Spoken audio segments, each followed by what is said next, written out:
بسم الله الرحمن الرحيم. نكمل الجزء الثالث من محاضرة Obstetric Doppler Ultrasound، ونتكلم عن Uteroplacental Circulation. احنا تحدثنا عن اليوتراين ارتري دوبلر، وتحدثنا عن الامبلايكال ارتري دوبلر. كل ما يزداد البريجننسي، كل ما ادفانسد البريجننسي، تقل الريسيستنس باليوتروبلاسنتال سيركوليشن، تبدا تصير عندي السكندري والتيرشري فيلاي، وهنا السبايرال ارتريز يبدو يصير بيهم دايليتيشن، وهنا يعني تقل البريفرال ريسيستنس بالامبلايكال ارتري، وتقل الريسيستنت بالسبايرال ارتريز.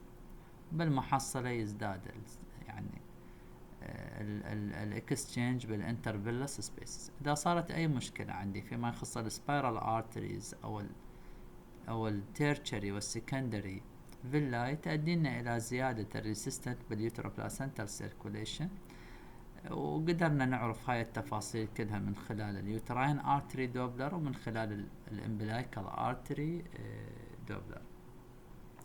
Changes in the umbilical artery waveform are evidenced only when 60% of the placental blood flow is obliterated. يعني من يصير عندي changes معناها أنا واصل أكثر من 60% من البلاسنتا صاير بيها obliteration. الامبلايكال artery بالفيرست ترايمستر يكون يعني very high peripheral resistance، وتقريبا there is no diastolic flow, absence of diastolic flow.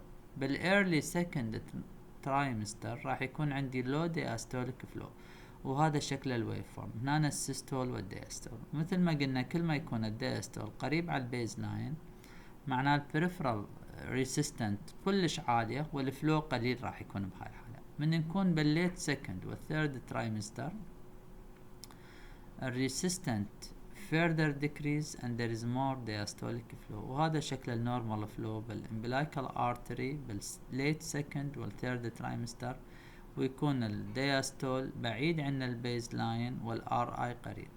وهذا شكل الشارت اوف ذا بي اي pulsatility index of the umbilical artery. كل ما يتقدم الحمل كل ما تقل البريفرال impedance او resistance، وكل ما يقل ال RI وال PI عندنا حتى نوصل نهاية الحمل. إذن umbilical artery normal يكون high diastolic flow low resistance. إذا زاد عند ال peripheral resistance أو there is no diastolic flow or even there is reverse flow، هاي كلها حالات يعني indicate uteroplacental insufficiency وراح تأثر سلبا على الفيتس. هنا كل ما يقل الدياستوليك فلو الى ان نوصل نو فلو ريفيرس تزداد السيفيريتي والانسلت. اذا هذا النورمال فلو يكون لو دياستوليك، يعني نحصل عليه بالليت سكند والثيرد، اما بالايرلي اوبستاتريك وبداية السكند يكون هذا شكل الويف. تمام. absent or reverse end diastolic flow، يعني هذا راح يؤدي إلى more admission to the neonatal intensive care unit, more chance to increase intracranial hemorrhage, increase anemia, increase hypoglycemia, and increase long-term permanent neurological changes. إذن كلش مهم أني يعني أسوي الفيتال دوبلر ultrasound و early detection of uteroplacental incirculation to avoid these complications in the future، حتى أقلل الريسك مال الانتراكرينيال هيموريج، يعني أقلل المشاكل اللي ممكن يعاني منها. الامبلايكال artery دوبلر ممكن يكون 90% more sensitive than CTG. Interval between absence of the end diastolic flow and onset of late deceleration was 3 to 12 days، يعني تقريبا 2 weeks. The umbilical artery Doppler can predict the changes and the risk on the fetus before the changes can be happen on the CTG. تمام. اذا زاد عندي الريسيستيف اندكس اوف امبليكال ارتري دوبلر، النكست ستيب راح يكون دوبلر التراساوند اوف ذا ميدل سيربرال ارتري اوف ذا فيتس، اللي هو ريفلكت السيربرال فلو. و يعني احنا من يقل اليوتروبلاسنتال سيركوليشن ويبدي يدخل الطفل بهايبوكسيا، راح تتفعل عنده الاورجان سبيرنج افكت، اللي هي تحاول تحافظ على البرين، فيصير عندي vasodilation in the brain to spare the brain from the damage of hypoxia.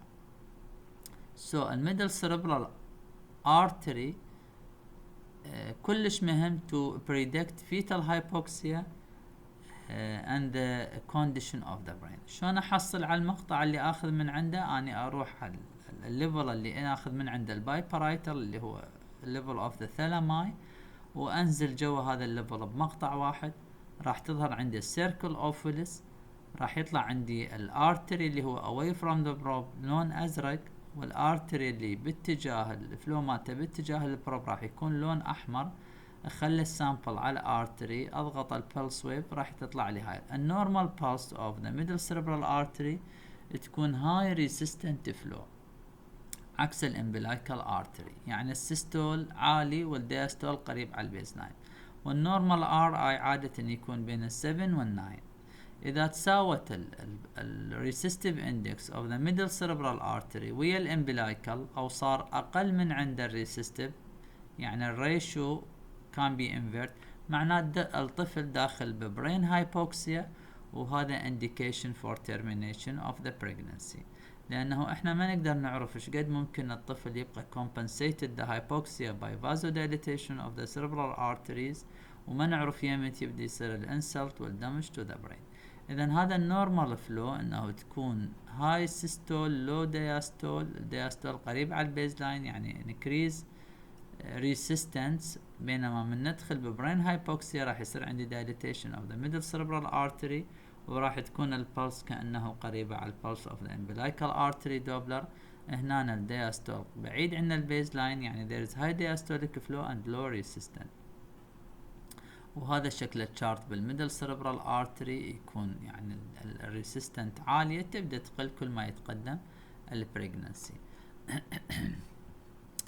middle cerebral decompensation brain sparing may be transient. يعني احنا مش قد ممكن الطفل يتحمل brain sparing ما نعرف. يمت ما يصير عندي brain sparing و vasodilation و hypoxia و decreased resistive index و increased flow، هذا رأسا indication for termination of pregnancy.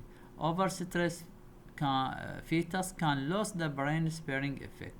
Disappearance of a brain sparing effect, very critical event for the fetus, precede fetal death.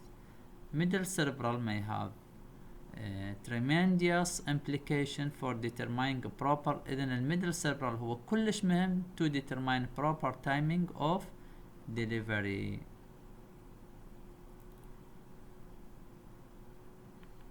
تمام. Fetal illness and ultrasound of a pregnancy. Pathological decrease in rate of growth. يعني أنا من خلال البي مود ممكن أشوف الجروث مال الفيتس، وبالانترايوتراين جروث ريتارديشن يقل الحجم مال الفيتس. فيما بعد إذا كان الطفل عنده growth restriction fetus become hypoxic and acidotic. الطفل إذا كان هايبوكسيك أو أسيدوتيك أنا فقط أقدر أعرفهم من خلال الدوبلر ألتراساوند. إذن كل طفل أكو شك أنه عنده intrauterine growth retardation should we do Doppler ultrasound for him to exclude if there is hypoxic or acidotic fetus. Fetal illness is related to the fetal maternal placental causes. Most frequent etiology sick fetus is mild to moderate uteroplacental insufficiency. أنا شلون أعرف there is uteroplacental insufficiency؟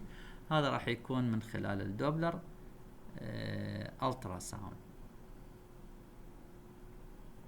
طبعا الامنيوتيك دوبل يعني امنيوتيك فلويد اندكس كلش مهم، لانه ايضا اندايركت راح يعكس لحالة الفيتس. قلنا من يصير اورجان سبيرنج افكت، يزيد البلاد سبلاي للبرين ويقلل البلاد سبلاي للكدنيز قلة البلاد سبلاي إلى الكدنيز راح تؤدينا للأوليغو هيدرامنياز. بالإيرلي